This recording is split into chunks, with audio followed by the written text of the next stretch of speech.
우리가 살아가는 동안에 그 외형적인 겉부분과 또 속과 이 모든 것들이 다 잘 이렇게 변화가 되고 또 성장하는 것이 중요하다라는 생각을 갖습니다. 암만 겉의 환경이 바뀌고 또 어떤 우리가 뭐 성형수술을 해서 외모가 바뀌고 또 어떤 직책이 바뀐다 하더라도 그 사람의 속사람, 그러니까 성품이라고 해도 좋고요, 인격이라고 해도 좋고요, 그런 것들이 바뀌지 않으면 결국 그렇게 행복한 삶을 살 수가 없습니다. 또 다른 사람에게도 마찬가지죠.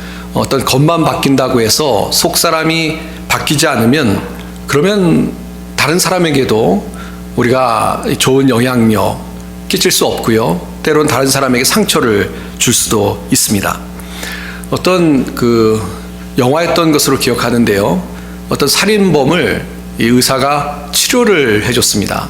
그래서 정말 죽을 수밖에 없는데 뭐 뻔히 나쁜 사람인 걸 알지만 의사의 어떤 그 신분 또 의사의 어떤 해야 되는 일로서 그 살인범을 고쳐서 낫게 뭐 죽었다 살려주게 되었습니다. 근데 이 생명을 그렇게 살게 되었으면 뭔가 이 몸이 이제 살게 되었으면 더 좀 뭔가 감화를 받고 또 사람들에게 더 생명을 이제 얻게 됐으니까요, 사람들에게 더 좋은 일을 하고 그렇게 살아야 될 텐데 오히려 나가서 이제 건강한 몸을 갖게 되고 죽었다 살아났으니까 더 온갖 나쁜 짓을 다 하고 특별히 살려줬던 의사에게까지도 배은망덕을 하는 뭐 그런 이야기의 영화가 있었던 것으로 기억합니다.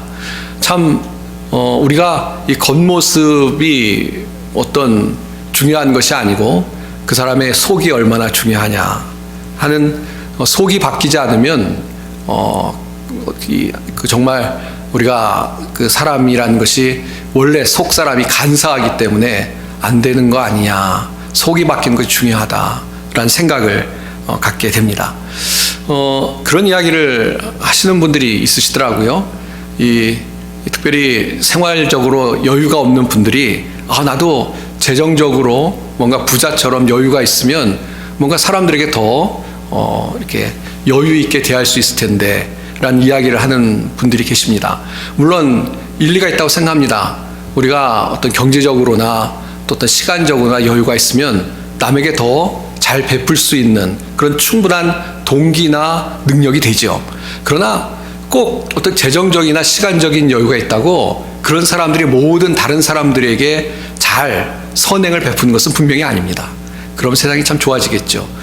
그런 외적인 것보다는 어떤 정말 마음의 인품이나 어떤 마음에 갖고 있는 가치관 때문에 사람이 선한 일을 베풀기도 하고 또 사람들에게 여유 있게 행동하는 것이라고 생각합니다.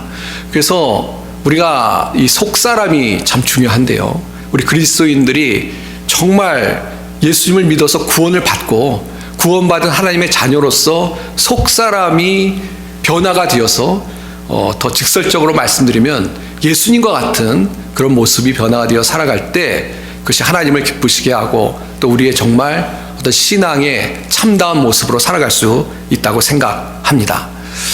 뭐 서론이 좀 길어진 것 같은데요, 오늘 우리가 누가복음 말씀을 보고 있는데 오늘 누가복음 5장 말씀에 이 중풍병자를 예수님이 고치시는 그런 이야기를 함께 묵상하려고 합니다. 예수님께서 많은 병자들을 치료하셨습니다. 우리가 아는 것처럼 이 누가복음 5장에도 그전에도 아시는 것처럼 이 예수님께서 병자를 치료하셨더니 정말 더 많은 무리들이 이 나병 환자를 치료하고 나서 더 많은 병자들이 와서 몰려와서 예수님이 병자를 치유하시는 사역을 하셨고요. 그리고 오늘 특별히 이 17절부터는 중풍병자를 치료하신 내용이 소개가 됩니다. 특별히 이 중풍병자가 혼자 움직일 수 없으니까 그 사람들이 뭐 친구였는지 친척이었는지 그건 뭐 모르겠습니다, 본문에서. 그러나 가까운 사람이었겠죠. 그래서 안타까운 이 병자를 데리고 와서 그 예수님을 만나려고 했는데 너무 많은 사람들이 몰려 있으니까 가까이 다가갈 수가 없었습니다. 그래서 이 방법이 없으니까 지붕에 올라가서요, 이 지붕을 뜯고 기와를 벗겼다고 본문에 나오는데 이 지붕을 뜯고 병자를 예수님께 이 달아 내리는 그런 열성을 다하는 모습을 통해서 예수님 앞에 병자를 이렇게 가지고 오는 사람들이 있었습니다. 그래서 병자가 이제 예수님 앞에 그렇게 지붕으로부터 내려왔는데요. 예수님이 그 상황을 다 보시고 뭐라고 말씀하셨냐면, 특별히 그런 어떤 병자를 데리고 온 사람들의 믿음을 보시고 믿음을 칭찬을 하셨습니다. 그래서 이 사람이 이제 죄 사함을 받았다라는 말씀을 하시고 있는 내용이 이 20절 말씀에 소개가 되고 있습니다. 그러니까 예수님 앞에 이제 병자가 내려왔고 예수님이 보시기에 참 기특한 것이죠. 예수님께 나오면 치료받을 수 있다라는 그런 믿음이 있으니까 데리고 온 것이죠. 그리고 사람들이 많이 모여 있는데도 포기하지 않는 믿음으로 예수님 앞에 이 중풍병자를 지붕을 뚫고 내리는 그런 모습을 보시면서 이 믿음을 보셨다고 성경에 이야기하는데, 그런 믿음, 예수님 앞에 나오면 나을 수 있다는 믿음을 보시고 예수님께서 이제 마음에 분명히 어떤 칭찬하는 마음이 계셔서 이 병자를 대하고 있는 모습을 볼 수가 있습니다. 자, 근데 여기 이제 이미 제가 말씀을 드려서 좀 김이 좀 빠졌는데요. 예수님께서 이 병자가 이제 내려오면 그 믿음을 보시고 뭐라고 말씀하시는 게 맞습니까? 일어나 걸어라. 아니면 낫다, 나아라, 뭐 이런 말씀으로 병에 관한 치료하는 그런 말씀을 하시는 게 맞는 것이죠. 근데 오늘 성경에 보시면 그렇게 말씀하시지 않고 내 죄 사함을 받았다 라고 말씀하고 계신 것을 성경에서 볼 수가 있습니다. 사실 뭔가 약간 어긋나는 느낌이 있죠. 이 중풍병자도 그렇고 중풍병자를 데려온 사람도 목표가 뭡니까? 희망이 뭡니까? 병을 낫는 거예요. 근데 예수님께서 죄 사함을 받았다라고 말씀하시는 그런 모습이 성경에 기록이 되어 있습니다. 자, 근데 이제 이런 예수님의 말씀을 듣고 난리가 났습니다. 이 서기관과 바리새인들이 난리가 났어요. 아니, 신성모독한 자가 누구냐? 오직 하나님의 누가 죄를 사하겠느냐라고 하면서 아주 화가 나서 자기들끼리 이야기를 그렇게 하고 있습니다. 근데 그런 상황 속에서 예수님께서 22절에요. 그 생각을 아시고 그랬습니다. 지금 서기관과 바리새인들이 막 자기들끼리 수군거리고 하는데 그 생각을 아셨다는 겁니다. 이것도 굉장히 정확하게 지금 기록을 하고 있다고 생각하는데요. 그 하는 이야기를 들었다고 하지 않습니다. 성경에서 하는 이야기를 들었다고 하지 않고 그 생각을 아시고 그 바리새인과 서기관들이 이야기하는 것이 아니고요, 그들이 생각한 것을 아시고 예수님께서 그들에게 질문을 하고 계십니다. 어떤 제가 읽는 성경에는 예수님께서 정확히 마음의 생각을 아셨다라고 번역하는 것도 있더라고요. 그러니까 겉으로 말하는 것이 아니고 그들이 왜 그런 이야기를 하는지, 지금 뭐가 문제인지를 예수님이 아셨다라는 것입니다. 그리고 예수님이 질문을 하시는데요, 우리 성도님들도 질문에 답을 한번 해보시면 좋을 것 같습니다. 23절이죠. 너의 죄사함을 받았느냐 하는 말과 일어나 걸어가라 하는 말이 어느 것이 쉽겠느냐. 질문은 아시겠죠? 하나는 내 죄사함을 받았다. 또 하나는 일어나 걸어가라. 두 말 중에 어느 것이 더 쉽겠느냐라고 예수님이 질문을 하고 계십니다. 물론 답을 다르게 다 하실 수 있으세요. 어떤 성도님은 죄사함을 받았다고 하는 게 더 어렵죠. 왜냐하면 죄는 하나님만 사하시니까요. 또 어떤 성도님은 일어나 걸어가라는 말이 더 어렵죠. 왜냐하면 그것은 당장 능력을 행하지 않으면, 말로 하는 것은 다 소용없죠. 능력을 행하지 않으면 증명되지 않는, 능력이 있는 분으로 증명되지 않는 거니까 그게 더 어렵습니다 라고 답을 각기 하실 수 있다고 생각합니다. 그러나 자세히는 오늘 강연하는 것도 아니고요, 자세히는 우리가 분석할 필요 없다고 생각하고, 한마디로 전체 문맥에서 예수님의 질문에 답은 뭐냐면요, 뭐가 쉽냐면, 어느 말이 더 쉽냐면 둘 중에 죄 사함을 받았다라는 게 더 쉽다라고 예수님이 생각하신 것으로 보여집니다. 왜냐하면 지금 수근수근 거리는데요, 예수님이 하나님 외엔 누가 제사냐 이런 이야기를 하지만 그들의 마음을 정확히 이해하신 게 뭐냐면, 병 잘 못 고치니까 능력이 없으니까 병자를 못 고치니까 쓸데없이 죄사함을 받았다라고 이야기하는 것이다 라고 생각하는 것으로 보여진다는 것입니다. 그렇게 해석할 수 있는 이유가 뭐냐면요, 24절에 보시면 그러나 인자가 땅에서 죄를 사하는 권세가 있는 줄을 너희로 알게 하리라. 이 문장 때문에 그렇습니다. 그러니까 어느 것이 더 쉽겠느냐? 당연히 쉬운 것은 더 쉬운 말은 죄 사함을 받았다는 말이다. 그러나 내가 그 말을 한 이유는 내가 능력이 없어서 그 말을 한 것이 아니고, 어려운 말을 할 줄 몰라서 한 것이 아니고, 쉬운 말이라고 너희들이 생각하지만 그럼에도 불구하고 너희들이 그걸 갖고 시비를 걸고 못 고치니까 그럴 거야 라고 할 줄 알지만, 그러나 이 말을 꼭 해야만 됐기 때문에 죄사함 받는 권세가 있는 줄을 알도록 하기 위해서 내가 죄사함 받았다라고 이야기한 것이다 라고 해석하는 것이 더 문맥에 맞다고 생각합니다. 이건 제 해석이 아니라 대부분 신학자들이나 목사님들이 그렇게 해석을 합니다.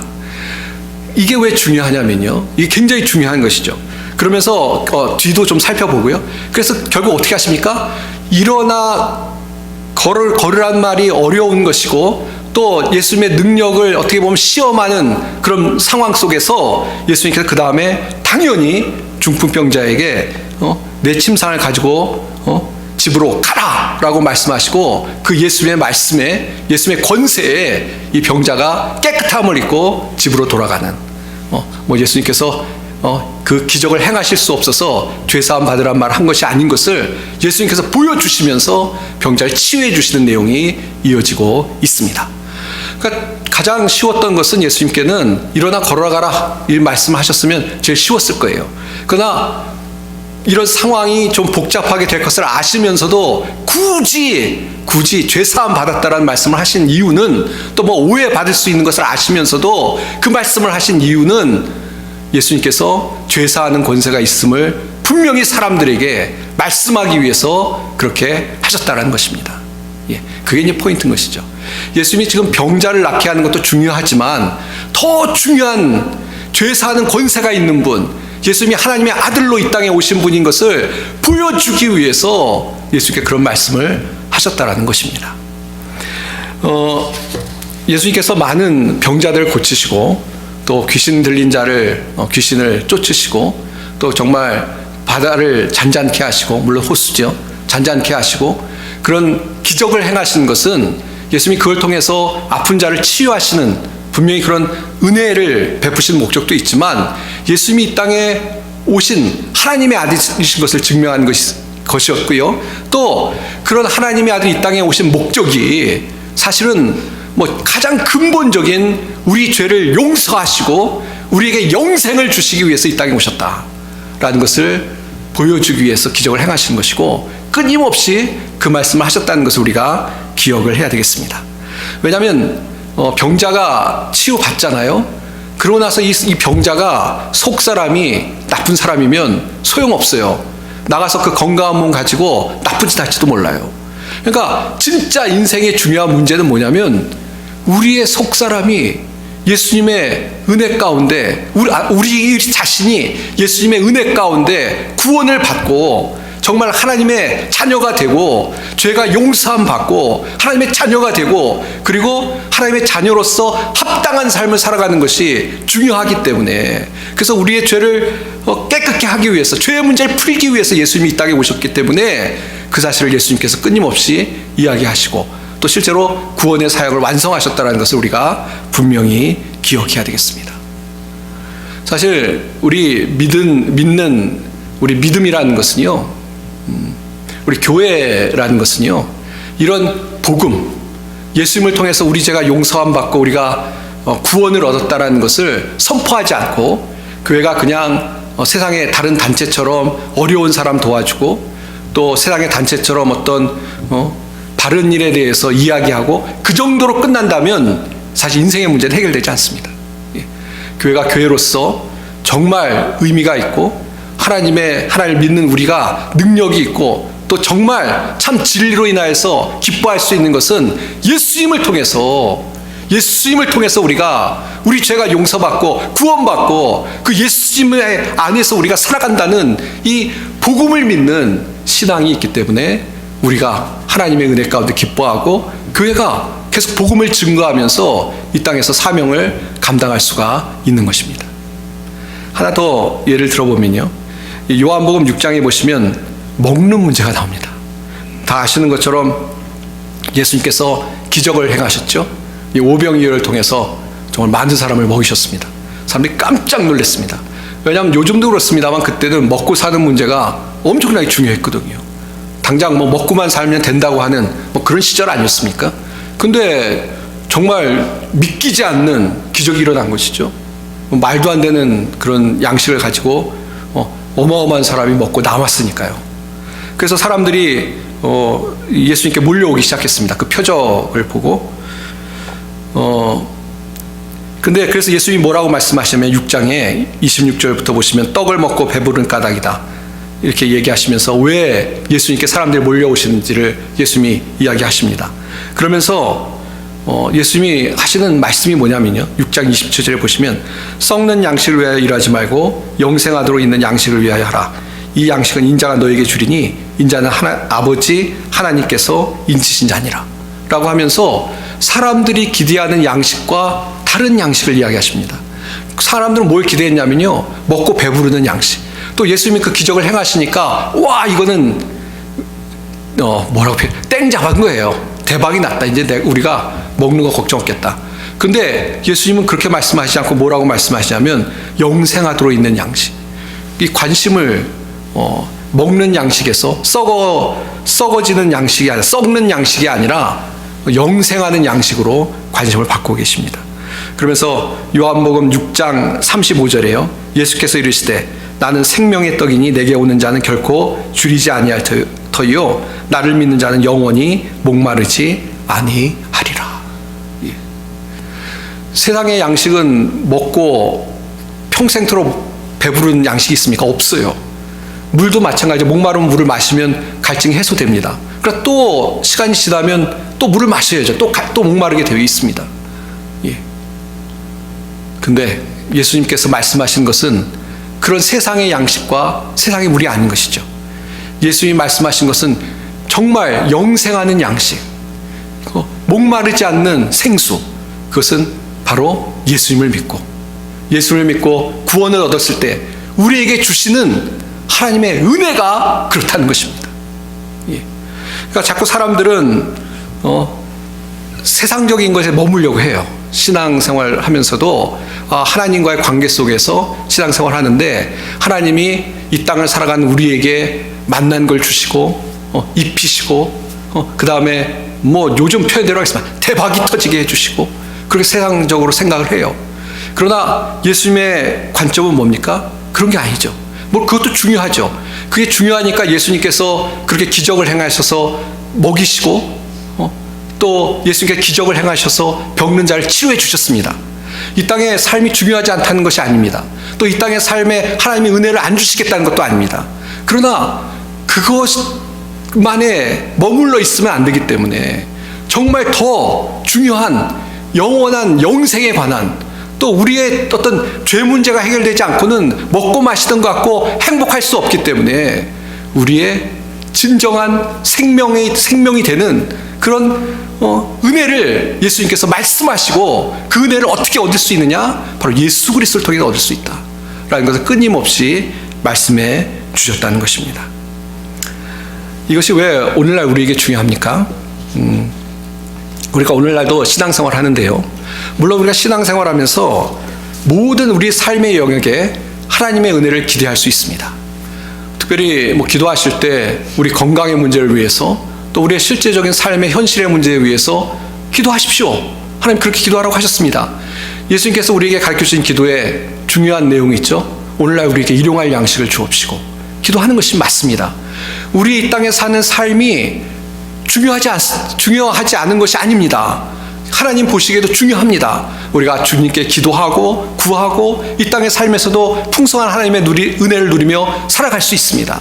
자, 그러나 이 땅에만 우리의 관심이 집중되고 또 그것이 다라고 생각한다면 그것은 오해입니다. 예. 아까 서론에도 말씀드렸습니다만 우리가 어떤 모든 것이 다 이 땅에 우리가 생각하기에 다 갖춰졌다고 해서 만족하고 행복하겠습니까? 주님이 안 계시다면, 주님과 동행하지 않는다면 그렇지 않습니다.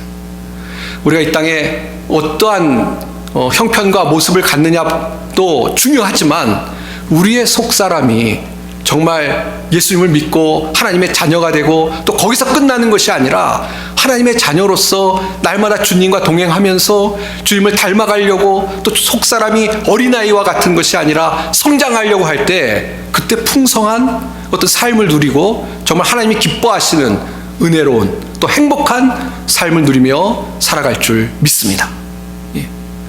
근데 일단 첫 번째 단계인 예수님을 안 믿으면 이건 얘기하나만 한 것이고요. 또 우리 오늘 나오신 성도님들은 다 예수님 믿고 은혜에 감격해서 나와서 예배 드리시는 줄 아는데 우리가 신앙생활 하면서도 자꾸 우리의 초점이 너무 세상에만 이렇게 있으면 그러면 우리의 신앙이 성장하지도 않고요.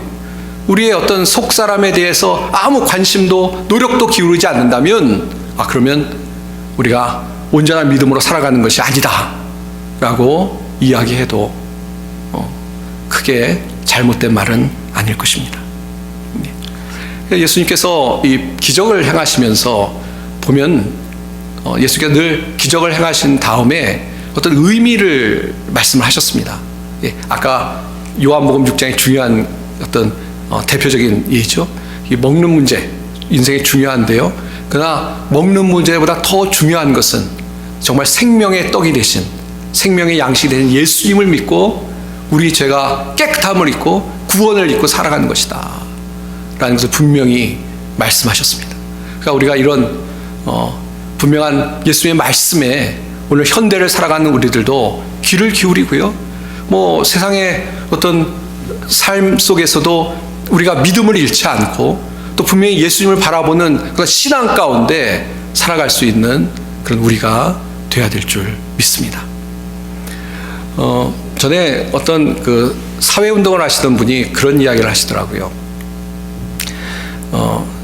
그 사회운동을 해서 이제 펀드, 기금을 많이 해가지고 어려운 사람들을 이렇게 열심히 도왔는데, 근데 부자들 가운데도 나쁜 사람, 좋은 사람 있고 어려운 사람 가운데도 나쁜 사람, 좋은 사람 있지 않습니까? 그래서 정말 어렵게 사는 분들, 착한 분들도 많은데, 그래서 이렇게 그런 분들을 도왔는데 나중에 그 가난했던 분 중에 한 분이 이렇게 도움을 받고 그랬는데 어느 날 그냥 그 어떤 기금을 갖고 다 도망간 거예요. 그래가지고 어려움이 왔었던 이야기를 하면서 이 겉으로 물질이 어려운 분에게 돕는 게 당연한데 그냥 거기서 끝나면 아무 어떤 의미가 없다.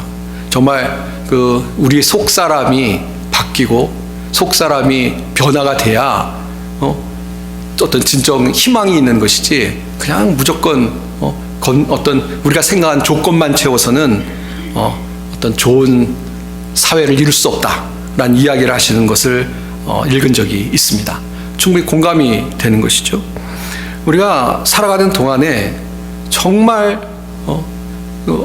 우리가 믿음의 사람으로 살아가는데 정말 예수 그리스도 안에서 믿음으로 살아가는 것이 얼마나 귀한 것이고 중요한 것인가 잊지 않고 살아갈 수 있는 그런 우리가 되어야 되겠습니다. 이제 말씀을 다시 한번 정리하면서 기도하는 시간을 가졌으면 좋겠습니다. 사랑하는 성도 여러분, 우리가 2025년을 이제 마무리하는 때가 됐습니다. 2026년을 준비하는데요. 여러 가지 목표를 이제 세우고 계획을 짜야 되는 시간이 왔다고 생각합니다. 물론 올해도 잘 마무리를 해야 되겠죠. 유종의 미를 거둬야 되겠습니다. 근데 우리가 목표를 세울 때 보면 여러 가지, 저도 기도하면서 목표를 세울 때 보면 하나님 건강도 주시고 또 하나님 무슨 일도 다 이룰 수 있게 해주시고 그런 기도와 목표를 많이 세웁니다. 근데 가만 보면요, 너무 다 세상적인 거예요. 너무 글쎄, 저도 가끔은 하나님께 죄송할 때가 있습니다. 제가 새벽기도 시간에 말씀드렸는데 제가 최근에 어떤 분 이야기 들은 것 중에 제일 마음에 닿던 이야기는 뭐냐면, 그분이 그런 이야기를 하시더라고요. 자기는 이 나이가 들어가면서 좀 제일 거북한 사람이 누구냐면 징징거리는 사람이라고 그러더라고요. 자꾸 징징거리는. 예, 뭐 이렇게 해줘도 징징거리고 저렇게 해도 징징거리고. 그러니까 그런 예를 들던데요. 날씨가 흐리면 흐리다고 투덜거리고, 날씨가 좋으면 이 날씨가 너무 햇빛이 쨍해가지고 김이 낀다고 투덜거리고, 그렇게 징징거리는 게 싫다, 그런 사람은 가까이 안 하겠다라는 이야기를 하는데, 제가 그 이야기를 들으면서 뭐가 마음에 걸렸냐면, 제가 하나님 앞에 징징거리는 것 같아요. 너무 자꾸 하나님께서 은혜를 베풀어 주시고 은혜를 베풀어 주셨고, 그런데 자꾸 징징거리는데 가만 보면 너무 본질적이고 정말 하나님이 원하시고 하나님이 기뻐하시는 일보다는 그냥 오늘 성경 표현대로 하겠습니다. 만나주세요. 만나주세요. 아니면 고쳐주세요. 더 중요하죠. 그게 안 중요하다는 게 아닙니다. 그러나 더 중요한, 하나님, 제가 정말 부족합니다. 믿음이 부족합니다. 믿음 주십시오. 제가 정말 속사람이 아직도 어린애 같습니다. 좀 성장하게 해주십시오. 제가 아직도 예수의 마음 품고 살아가지 못합니다 라고 기도하면서 하나님이 기뻐하시는, 또 정말 신앙의 본질적인 그런 기도를 드리고 있는가, 참 부끄럽다는 생각을 하게 되었습니다. 우리 사랑하는 성도님도 어떠십니까? 오늘 어느 게 더 쉽냐, 그 질문 가지고 이렇게 저희가 말씀을 나누는데요. 일어나 걸어라 라고 예수님이 굳이 말씀하지 않고 내 죄 사함을 받았다 라고 말씀하신 것처럼, 오늘 주님 이거 주세요, 그러면 얘다 가져라, 그게 어떻게 보면 더 쉬운 것인지, 아니면은 그게 아니고 정신 차리고 살아라, 그게 더 예수님이 우리에게 해주시는 말씀인지, 우리가 좀 냉철하게 우리 자신을 돌아볼 필요가 있다고 생각합니다. 오늘 말씀을 기억하시면서 한 주간 정말 하나님이 기뻐하시는 것이 무엇인지 우리가 믿음으로 또 깨달으려고 하고, 또 그 기뻐하시는 것을 위해서 또 믿음으로 달려갈 수 있는 우리 모든 성도님들이 다 되시기를 주님의 이름으로 축원드립니다. 기도하겠습니다. 하나님 아버지, 감사합니다. 오늘 말씀을 통해서 우리에게 깨닫는 말씀을 허락해 주시니 감사합니다. 특별히 우리가 너무 세상적으로 믿음으로 살아가기보다는 세상적인 모습으로 살아갈 때가 있음을 고백합니다. 주님께 나와서도 그저 구하고 달라고 기도하면서 살아갈 때가 너무 많은 것을 고백합니다. 하나님, 저희들에게 영적인 깨달음을 주시고 정신을 차리고 정말 하나님이 기뻐하시는 일이 무엇인가 깨닫고 그 일을 위해서 달려갈 수 있는 저희들이 되게 도와주시옵소서. 특별히 하나님 아버지, 믿음이 부족하오니 강하고 담대한 믿음 주시고, 특별히 이번 한 주간도 어떠한 시험 가운데서도 주님 의지하며 승리하며 살아가는 성도들이 다 될 수 있게 축복하여 주옵소서. 감사드리며 우리 주 예수님의 이름 받들어 간절히 기도하옵나이다. 아멘.